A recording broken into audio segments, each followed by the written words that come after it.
ہر سال کی طرح اس سال بھی انٹرنیشنل گجر ڈے جوش و خروش سے منایا گیا، بلکہ گزشتہ کئی سالوں کی نسبت اس سال سوشل میڈیا پر اس دن کی چھاپ زیادہ گہری رہی۔ کئی سماجی تنظیموں، سماجی شخصیات، سوشل ایکٹیوسٹ نے بہت اچھے پروگرام کیے اور اچھا پیغام دینے کی کوشش کی گئی، لیکن بھارت کے ایک گروپ کی جانب سے 22 مارچ کا جو دن ہے اس کی مخالفت سامنے آئی۔ اس سال بھارت کے ایک گروہ نے کہا کہ ہم اس دن کو گجر ڈے کے طور پر نہیں منائیں گے۔ کیوں؟ جواز یہ پیش کیا گیا کیونکہ کنشر کا تعلق بھارت کی سرزمین سے نہیں تھا، اس لیے ہم یہ دن نہیں منائیں گے۔ اس کے متبادل انہوں نے تصور اب یہ پیش کیا ہے کہ ہم میر بھوج جو بادشاہ تھا گجر، اس کے یوم پیدائش کو گجر ڈے کے طور پر منائیں گے کیونکہ وہ اس دھرتی کا واسی تھا، یعنی ہندوستان کا۔ اب سوال یہ پیدا ہوتا ہے کہ صدیوں بعد آپ کو کیسے خیال آ گیا کہ کنشر بیرونی حملہ آور تھا؟ آج تک تو ہندوستان کی تاریخ کنشر کے بغیر مکمل نہیں ہوتی تھی۔ اس کو ہندوستان کا سب سے بڑا ہیرو مان کر اس پر سینکڑوں کتابیں لکھی گئی ہیں، جن میں ہندو مورخین اور مصنفین بھی شامل ہیں۔ بھارتی نصاب میں بھی اس کا ذکر ایک قومی ہیرو کے طور پہ ملتا ہے۔ ظاہر ہے ہندوستان کا جب تذکرہ آتا ہے متحدہ ہندوستان کا، پھر شالیمانہ کیلنڈر کو بھی آپ نے ہندو کیلنڈر ڈکلیئر کر کے صدیوں اپنائے رکھا، اور آج بھی بھارت کا قومی کیلنڈر یہی ہے۔ پھر آج اچانک ایسا کیا ہو گیا کہ آپ نے اس سے انکار کر دیا اور کنشر کو بھی بیرونی حملہ آور قرار دے کر اسے نصاب سے نکالوائے کیا؟ کہیں ایسا تو نہیں ہے کیونکہ کنشر ہندو نہیں تھا بلکہ وہ بدھ تھا، اس لیے بھارت مسلط ہندوتوا نے اسے اپنی تاریخ سے کھرچ پھینکنے کا پلان بنایا۔ کیونکہ جس طرح بھارت کو آپ نے ایک کٹر ہندو ریاست بنا لیا ہے اور اس طرح ہر چیز کو آپ ہندوازم کے تناظر میں دیکھنے لگے ہیں، کیا اب قوموں کی تاریخ بھی ہندوتوا کی پسند اور ناپسند سے مرتب ہوگی؟ یہ سوال ہے۔ کیا اب یہ کہا جائے گا کہ جو بھارت کا ہے وہ تو گجر ہے اور جو بھارت کا نہیں ہے وہ گجر نہیں ہے؟ کیا یہ کہا جائے گا جو ہندو ہے وہ تو گجر ہے، جو ہندو نہیں ہے وہ گجر نہیں ہے؟ کیسی بحث چھیڑ بیٹھے ہیں آپ؟ تاریخ کو اس طرح سے موڑنا کہاں کا انصاف ہے؟ کیا آپ گجر قوم کی کنشان شاخ جو کسانہ کہلاتے تھے ان کا انکار کر دیں گے، یا جو آج بھی بھارت، پاکستان، کشمیر اور افغانستان میں رہتے ہیں، کیا آپ اس قوم کی ہزاروں سال کی تاریخ سے بھی انکار کر دیں گے جو پاکستان، افغانستان، وسط ایشیا، یوریشیا تک پھیلی ہوئی ہے؟ اگر ایسا ہے تو پھر آپ کو آریائی تاریخ سے بھی انکار کر دینا چاہیے، کیونکہ آریاؤں کا وطن تو یوریشیا تک پھیلا ہوا تھا، جیسا کہ 600 کے قریب انڈو یورپین زبانوں سے ظاہر ہے۔ اس نقشے میں بھی آپ دیکھ سکتے ہیں کہ یہ سکندر اعظم کے دور میں یونانی جغرافیہ دانوں کا بنایا ہوا نقشہ ہے، جس میں واضح نظر آ رہا ہے کہ آریانہ کی سرحدیں کہاں تک تھیں اور آریائی اقوام کہاں تک پھیلی ہوئی تھی۔ پھر تو آپ کو ویدوں سے بھی انکار کر دینا چاہیے، کیونکہ وید کے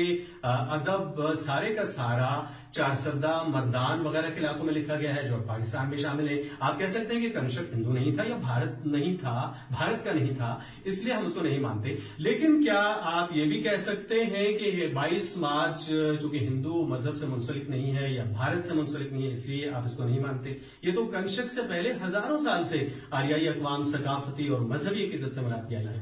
22 مارچ ہمارے دیسی کیلنڈر شالیوانہ شاکا کیلنڈر کے مطابق چیت کی پہلی کہلاتا ہے، یعنی نئے سال کا پہلا دن ہے۔ اس میں اختلاف ہو سکتا ہے کہ جس دن شالیوانہ شاکا کیلنڈر کا آغاز ہوا اس دن کنشک کی تاج پوشی تھی یا نہیں، یا اس دن کنشک نے شالیوانہ پر فتح پائی تھی یا نہیں۔ تاہم اس بات میں کوئی اختلاف نہیں کہ شالیوانہ شاکا کیلنڈر کا آغاز سال کے پہلے دن سے کیا گیا، جو تمام آریائی اقوام کے نزدیک سال کا پہلا دن اور مقدس دن تھا، جو نظام شمسی اور نظام بروج کے اعتبار سے بھی سال کا پہلا دن ہے۔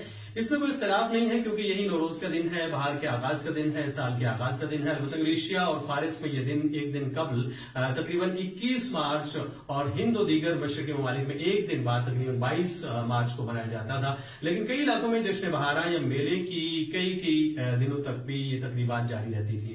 بعض روایات کے مطابق یہ تہوار آریائی اقوام میں 3000 سال سے وسط ایشیا، ہندوستان، مغربی ایشیا، قفقاز، بحر اسود کے نواح اور مغرب کے خطہ بلقان میں منایا جاتا رہا ہے۔ نظام شمسی میں دراصل یہ وہ دن ہوتا ہے جب زمین کے شمالی نصف کرے کا جھکاؤ سورج کی طرف ہونا شروع ہوتا ہے، جس سے رات کی نسبت دن بڑھنا شروع ہوتا ہے۔ اور موسم، فضا اور زمین میں ایسی تبدیلیاں آنا شروع ہو جاتی ہیں جو فصلوں کی کاشت، درختوں کے پھلنے پھولنے اور انسانی سرگرمیوں میں تیزی اور تحریک لانے کے لیے موزوں ہوتی ہیں۔ یہ آریائی اقوام چونکہ زمین کے شمالی نصف کرے میں آباد تھیں، اس لیے چیت 22 مارچ سے قبل کے 3-4 مہینے جاڑے کا موسم ان کی سرگرمیوں کو تقریباً ختم کر دیتا تھا، بلکہ بعض انتہائی سرد علاقوں میں یہ اقوام جاڑے کا پورا جو موسم ہے وہ گھروں کے اندر بند رہ کر گزارتی تھیں۔ اس دوران درخت خشک اور زمینیں فصلوں سے خالی رہتی تھیں۔ بہار کے دن ان اقوام کے لیے انتہائی خوشی کے دن ہوتے تھے، کیونکہ اس کے بعد فصلوں کی کاشت، پھلوں کی پیداوار سمیت ان کے روزمرہ معمولات میں ایک تحریک پیدا ہوتی تھی، اور اس میں خوشی میں وہ گھروں سے باہر نکل کر کسی کھلی جگہ میں اکٹھے ہو کر یہ دن مناتے تھے۔ بعض علاقوں میں یہ دن جشن بہارا کے طور پر اور بعض میں نوروز یعنی سال نو کے آغاز کے طور پر منایا جاتا تھا۔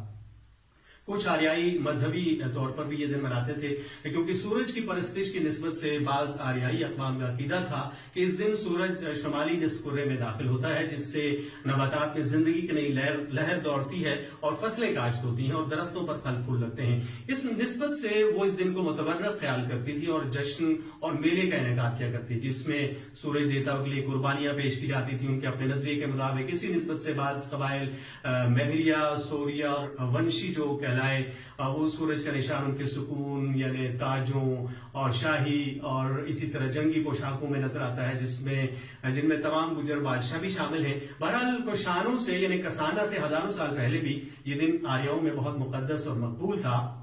یہی وجہ ہے کہ آریائی اقوام کے بادشاہ اس دن اور اسے منسوب چیزوں کو اپنی شان سمجھتے تھے۔ تاریخ سے پتہ چلتا ہے کہ دیریوش اول نے 1416 قبل مسیح میں نوروز کی مناسبت سے سونے کا سکہ بنایا اور سکے کے ایک طرف تیر چلاتے ہوئے ایک فوجی کی تصویر بنائی۔ فارس میں جشن نوروز 538 برس قبل مسیح یعنی حکومت کورش اور ہمخامشی بادشاہ کے زمانے میں رائج تھا، اور انہوں نے باقاعدہ طور پر اس کو قومی جشن قرار دیا، اور اس دن وہ فوجیوں کی ترقی، پبلک مقامات، ذاتی گھروں کو پاک کرنے، مجرمین کو معاف کرنے کے سلسلے میں پروگرام اور تقریبات کا انعقاد کرتے تھے۔ نوروز آج بھی ایرانیوں کا اہم ترین جشن شمار ہوتا ہے۔ ساسانی عہد میں عید نوروز کا جشن کئی دن تک منایا جاتا تھا۔ اس کے علاوہ کردستان، عراق، آذربائیجان، ترکی، جارجیا، البانیا، جنوب مغربی روس، Tajikistan, Turkmenistan, Uzbekistan, Sinkiang, Kazakhstan, Pakistan, Bharat, Bangladesh, شامی کردوں کے علاقے جہاں آج موجود ہیں، ان علاقوں میں بھی قدیم دور سے یہ دن جشن بہارا یا سال نو کے آغاز یا مذہبی حوالے سے منایا جاتا رہا ہے۔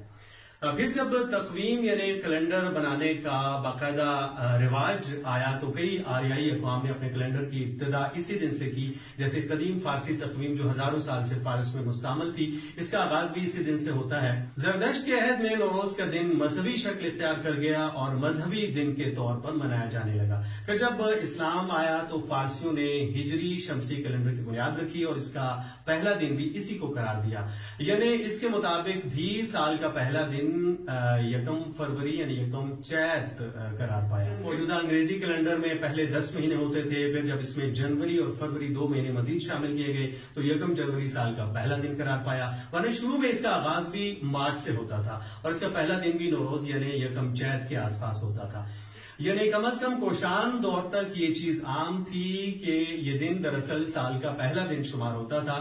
اب اگر کوئی بھی نئے کیلنڈر کی بنیاد رکھے گا تو وہ لازمی طور پر اس دن کو نئے کیلنڈر کا پہلا دن قرار دے گا۔ اگر کنشک کی جگہ کوئی بھی بادشاہ ہوتا تو وہ بھی یہی کرتا، کیونکہ یہ تو ہو نہیں سکتا کہ باقی ساری دنیا سال نو کا آغاز بہار کے آغاز سے کرے اور آپ سال نو کا آغاز خزاں کے موسم سے کریں۔ البتہ یہ اتفاق ہو سکتا ہے کہ اس دن کنشک کی رسم تاج پوشی ہوئی جو پہلے سے سال کا پہلا دن تسلیم شدہ تھا، کیونکہ آج تک کسی بھی جو بڑی تقریبات ہیں مقدس اور بڑے دنوں میں جو رکھی جاتی ہیں، جیسے 23 مارچ پاکستان کی تاریخ کا اہم ترین دن ہے، اس طرح آج بھی کئی بڑی تقریبات 23 مارچ اور 14 اگست کو رکھی جاتی ہیں۔ پھر جب کشان یعنی کسانہ بادشاہت میں 22 مارچ 78 عیسوی کو مشہور شالیوانہ شاکا کیلنڈر کی بنیاد رکھی گئی تو اس کا آغاز بھی اسی دن سے کیا گیا، جو صدیوں سے آریائی اقوام نوروز یا سال کے پہلے دن کے طور پر مناتی آئی تھی۔ کنشک نے بھی وہی دن منایا، اس کے بعد جو گجر سلطنتیں تھیں اس میں بھی یہی دن منایا گیا۔ نہ صرف انہوں نے بلکہ دنیا کی